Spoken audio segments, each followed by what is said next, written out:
I'd just like to pick up a comment made by Stephen Jones, who said, "I did history and Victorian studies. Never led to a high-paid job, but opened up other opportunities in other areas of my life." Absolutely. The Victorian period is dominant in our everyday culture today. And not only when you go back to Henry Bessemer and the invention of steel, Pusey, the development of the Oxford movement, the sort of undercutting the cultural dominance of the rather austere Anglican Church as it had become during the 18th century. John Henry Newman, of course, Pugin, who was one of the products of that in a way, and was an early Catholic designer of churches, but he designed the House of Parliament, where serious decisions are made that affect our lives. Many people moved from the cities to the countryside.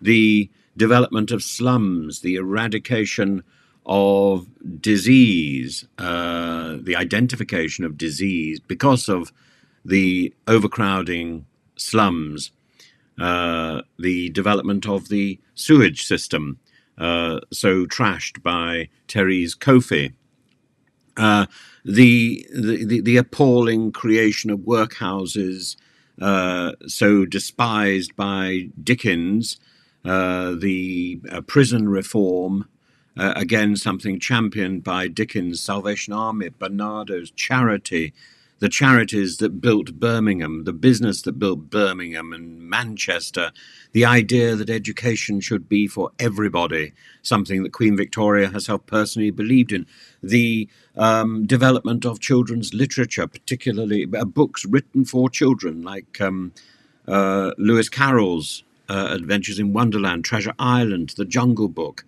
the extraordinary thinkers of the age, from Oscar Wilde to Elizabeth Browning, Emily Bronte, the Bank Holidays Act in 1871, the development of unions, not necessarily to their full extent, but certainly the Variety Artists Federation, which saw collective bargaining in its infancy, leading to cheap tickets for on the trains for artists going from theatre to theatre around the country. It preceded the arrangements made by Equity in the 1930s. It led eventually to the first strike led by Mary Lloyd in 1910 or something like that.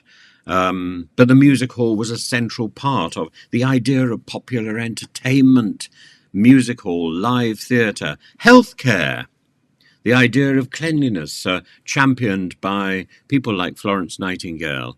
There is so much that the Victorian period has to offer us, certainly not a Mickey Mouse degree. And indeed, on that subject, the Victorian period gave us the first hints of the motion picture and indeed the first hints of animation, though not in Britain. I think that was in France. But that then develops into the whole industry dominated by Mickey Mouse, which has seen the biggest production company in the world in Disney, eclipsing all other film companies. Mickey Mouse is significantly more important than many passing politicians. Mickey Mouse will be remembered long after Liz Truss, and probably Rishi Sunak are forgotten. That is the way of the world. Mickey Mouse rules.